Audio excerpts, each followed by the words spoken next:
Estimados estudiantes del módulo Empresarismo, bienvenidos a nuestra cuarta semana de actividades, en la cual vamos a continuar con la unidad de aprendizaje número 2 correspondiente a la oportunidad de negocio. Como lo hemos visto en las anteriores presentaciones, estamos hablando del plan de negocios. El plan de negocios es el documento que en pocas palabras resume o condensa todo el concepto de lo que es la oportunidad de negocios. En anteriores presentaciones hemos visto la estructura de lo que tiene que ver el plan de negocios. Ya vimos, por ejemplo, el concepto del estudio de mercado, sus componentes, su estructura, sus características. Al igual nosotros también vimos el estudio técnico, que hace parte, complementa el desarrollo del plan de negocios. También vimos el concepto del estudio administrativo, importante también para definir la estructura organizacional necesaria para materializar la idea de negocio, y también vimos el estudio legal. Entonces, en esta oportunidad, pues vamos a continuar con el concepto de la oportunidad de negocio de nuestra unidad de aprendizaje número 2 y vamos a complementarla ahora ya para terminar el componente del estudio legal e iniciar el quinto y último estudio correspondiente al plan de negocios, que es el tema del estudio financiero. Entonces, en primera instancia, pues para complementar todo el tema relacionado con el estudio legal, les vamos a sugerir que por favor revisen este video que se llama 10 pasos para crear una empresa en Colombia. Este video lo van a encontrar ustedes en la sección de anuncios, en los videos complementarios, para que todos ustedes lo revisen, lo analicen y obviamente pues deduzcan sus conclusiones importantes sobre los trámites que son necesarios para crear empresa en Colombia. En anterior presentación, ustedes observaron cuáles son los pasos para constituir legalmente una droguería o una farmacia. Entonces, este video les puede servir mucho a ustedes como material complementario de apoyo para que ustedes comprendan mejor ese concepto. Asimismo, también tenemos este video que son pasos para crear una empresa por parte de personas naturales y jurídicas, el cual también ustedes lo van a encontrar en la sección de anuncios, en los videos complementarios. Y la idea es que estos dos videos les permitan a ustedes complementar más sus conocimientos acerca del estudio legal. Importante también para tenerlo presente en la actividad de aprendizaje número 3.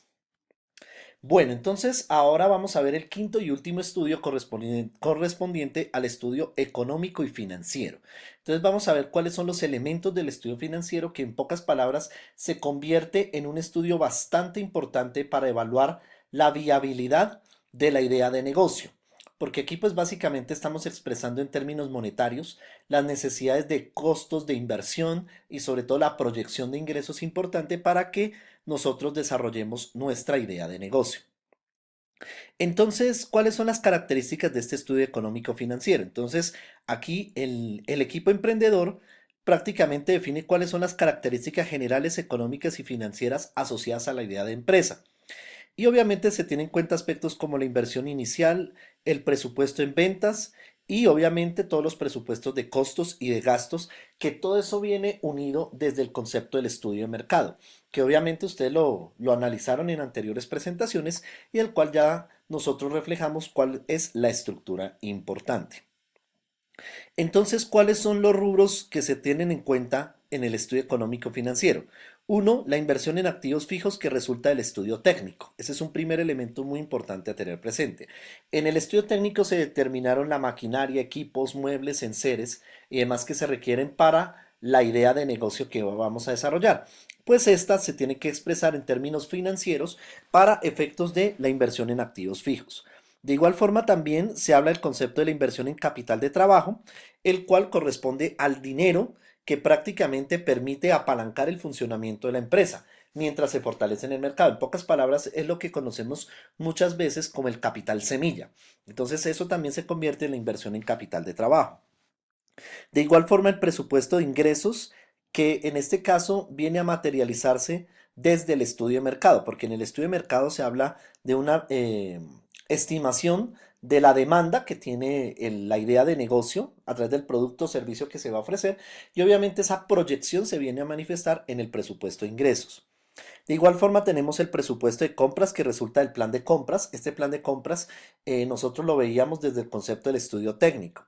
El presupuesto de los gastos de personal que resulta del estudio administrativo, ustedes se pudieron dar cuenta que en el estudio administrativo definimos el organigrama y el manual de funciones y por cada cargo pues obviamente hay que generar unos pagos correspondientes a nómina, unas deducciones, unos aportes, unos parafiscales y todo ello se debe presupuestar. De igual forma, se involucra el presupuesto de otros gastos que resulta de los famosos imprevistos. Los gastos imprevistos de constitución y demás, pues también tienen un papel importante.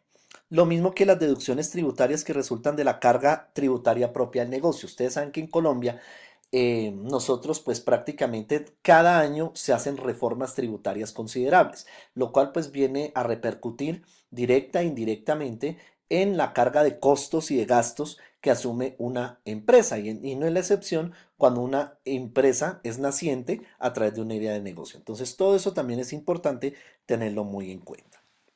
Bien, vamos a hablar del primer componente del estudio financiero que son las inversiones, el presupuesto de inversión o plan de inversión inicial. Entonces lo primero que debemos categorizar son los tres tipos de inversión. Entonces tenemos las inversiones fijas, las cuales constituyen todo el tema de infraestructura, adecuaciones, construcciones, adquisición de maquinaria, equipo, herramienta, mobiliario, vehículos y compra de terrenos. Todo eso hace parte de la inversión en activos fijos.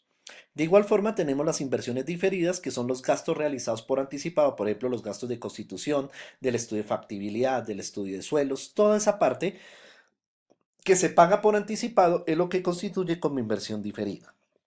Y tenemos el capital de trabajo, que tiene como objetivo garantizar el normal funcionamiento de la empresa. Es el dinero disponible en efectivo que tenemos para iniciar con nuestra idea de negocio. Muchos lo consideran como el capital semilla. Entonces, eso también hace parte del presupuesto de inversión inicial o lo que se conoce también como el plan de inversión inicial. Entonces aquí tenemos un modelo de cómo desarrollar un presupuesto de inversión inicial. Aquí tenemos la primera parte que corresponde a la inversión fija, ¿cierto? Ya cuando hablamos de dotación, papelería, útiles y licencia, ya estamos hablando ya de una inversión diferida y de pronto, si de pronto lo miramos acá, este modelo se puede complementar perfectamente con la estimación del capital de trabajo, cuando el inventario puede tomarse muchas veces como capital de trabajo en este caso. O sea, es decir, con otro tipo de inversión que no es fija ni diferida, pero que también es importante para garantizar el funcionamiento de la nueva empresa. Entonces, en segunda instancia, el estudio financiero también contempla el presupuesto de costos, pero primero hay que entender la clasificación de los costos. Hay una clasificación importante, la cual consiste en la siguiente. La primera son los costos fijos. Entonces, los costos fijos, como su nombre lo indican, son aquellos que no varían independiente cambie el volumen de ventas, bien sea del producto o de servicio que estamos ofreciendo. Entonces, son costos que permanecen constantes a lo largo del tiempo. Entonces se incluyen como estos costos, por ejemplo, los arrendamientos, los suministros, las herramientas, los impuestos, los seguros, las deducciones tributarias, los gastos de personal, sobre todo el personal administrativo, es decir, la nómina que tiene que ver con administrativos es normalmente un costo fijo. También estamos hablando de seguros, ¿cierto? Toda esa parte que no varía por más de que se incremente el volumen de producción o el volumen de ventas. ¿Listo? Entonces, esa es la primera categorización de los costos fijos. Tenemos también los costos variables, que como su nombre lo indican, son aquellos que se alteran, o sea, aumentan o disminuyen dependiendo del volumen de unidades de producción o de prestación de servicio que se tenga. Entonces, estos varían de acuerdo al nivel de producción o al plan de compras o a lo que nosotros presupuestemos en el producto o servicio. Entonces, aquí tenemos la materia prima, la mano de obra directa, los empaques, las comisiones de venta, los gastos de transporte, ¿cierto? Y como su nombre lo indica, varían dependiendo de la proyección o del volumen de ventas que se incremente o se disminuya.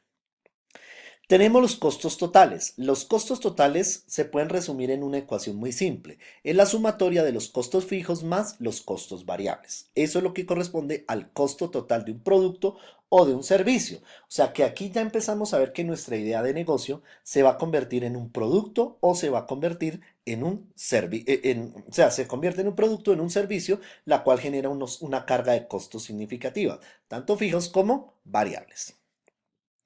También tenemos otro cálculo de los costos que es el costo promedio ponderado y se toma como la división entre el costo total de producción y sobre el número de unidades que se considera. Entonces se toma el costo total, se divide, ¿cierto? Por las unidades de producto o servicio que se van a establecer, se establece un costo unitario y dependiendo, hay en algunos casos que de pronto se tienen iniciativas donde hay varias líneas de producto y lo que se hace es establecer una carga porcentual de cada uno de ellos y es tomar pues obviamente ese costo unitario y multiplicarlo por esa carga porcentual para determinar cuánto es el porcentaje de asignación de costos que esto implica.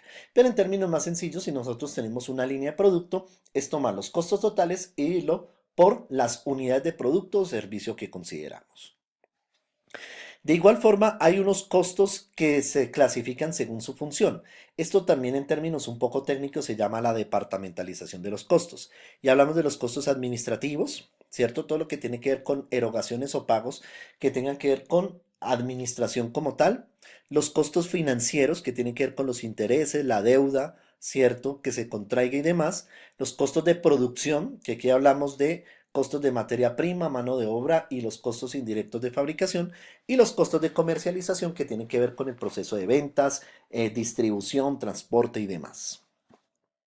Estas son algunas fórmulas que les sugerimos a todos ustedes que tengan muy en cuenta para hacer los cálculos de los costos. El costo total unitario, que es el costo fijo unitario más el costo variable unitario. Aquí tenemos cómo deducir los costos fijos unitarios, los costos variables unitarios, que es tomar cada costo y dividirlo por el número de unidades que se proyecten producir o vender. Y el precio de venta unitario, que es el costo total unitario más la ganancia. También tenemos otro tema que es el margen de contribución o la contribución marginal, que corresponde a la diferencia entre el precio de venta unitario menos el costo variable unitario. Es lo que nos va a dar la ganancia o utilidad. Eso también se considera contribución marginal. Este es el esquema de la proyección de ventas que debe ser muy coherente con el estudio de mercado que previamente hemos identificado, donde tenemos la proyección mes a mes, el número de unidades vendidas, o sea, la proyección de las unidades y la proyección del precio. Multiplicamos las unidades vendidas por el precio unitario y nos da la proyección total de ventas o de ingresos. Otro concepto importante a tener en cuenta es el punto de equilibrio. ¿Qué es el punto de equilibrio? Es el punto en el cual la organización, o en este caso la nueva empresa o el nuevo empresario, al producir o vender esa cantidad de unidades no pierde ni gana. Es decir, que la ganancia o pérdida es cero. Ese es el punto de equilibrio. El nivel de producción o de ventas en el cual el empresario no pierde y no gana. Entonces, ¿cómo se calcula el punto de equilibrio? Entonces, si es en unidades, lo que hacemos es tomar los costos fijos totales y dividirlos por el precio de venta unitario menos el costo variable unitario. Esta diferencia ya nosotros la vimos en una anterior diapositiva, es lo que corresponde a la contribución marginal. Entonces, cuando tomamos los costos fijos totales sobre la contribución marginal, nos va a dar el punto de equilibrio en unidades. ¿Cómo determinamos el punto de equilibrio en pesos? Entonces tomamos los costos fijos totales sobre precio de venta unitario menos costo variable unitario sobre el precio de venta unitario. O sea, los costos fijos totales dividido el desarrollo de toda esta fórmula. Y es lo que nos va a dar el punto de equilibrio en pesos. Otra forma de deducirlo es tomar lo que nos den unidades de punto de equilibrio y multiplicarlos por el precio. Eso también es otra forma de corroborar el cálculo del punto de equilibrio. Aquí tenemos la descripción de un estado de resultados para probar que dé un punto de equilibrio. Y si ustedes observan los ingresos totales, que es precio por unidades, menos los costos variables, que es tomar el costo variable unitario por las unidades de punto de equilibrio, menos los costos fijos, todo esto nos va a dar cero. Cuando nos da cero, significa que nosotros hemos hallado o determinado el punto de equilibrio. Aquí tenemos, por ejemplo, si nosotros deseamos proyectar una utilidad deseada basada en punto de equilibrio, por ejemplo, si hemos proyectado, como es en este caso, tener una utilidad de 1.000.000 de pesos, teniendo en cuenta los mismos costos fijos totales y demás, lo que hacemos es a los costos fijos totales le sumamos la utilidad deseada y ahí nos va a dar el número de unidades que necesitamos producir y vender para llegar a esta utilidad proyectada. Entonces, ustedes lo pueden corroborar a través de este esquema que tenemos aquí y probándolo a través del estado de resultados que aparece en este caso. Aquí tenemos el modelo del flujo de efectivo, donde está la relación de ingresos menos los egresos para determinar un neto disponible. En pocas palabras, el flujo de efectivo lo que determina es las unidades, la relación entre el ingreso que se proyecta, el efectivo que deseamos recibir en el negocio, menos los egresos, teniendo en cuenta el aporte de los socios, los préstamos y el saldo de caja final. Aquí tenemos este ejercicio propuesto que la idea es que ustedes lo desarrollen y ustedes determinen, hagan sus cálculos y los ensayen a través del foro permanente de dudas e inquietudes. Bien, estimados estudiantes, esperamos que esta lección sea de comprensión para todos y nos reencontraremos prontamente. Hasta pronto.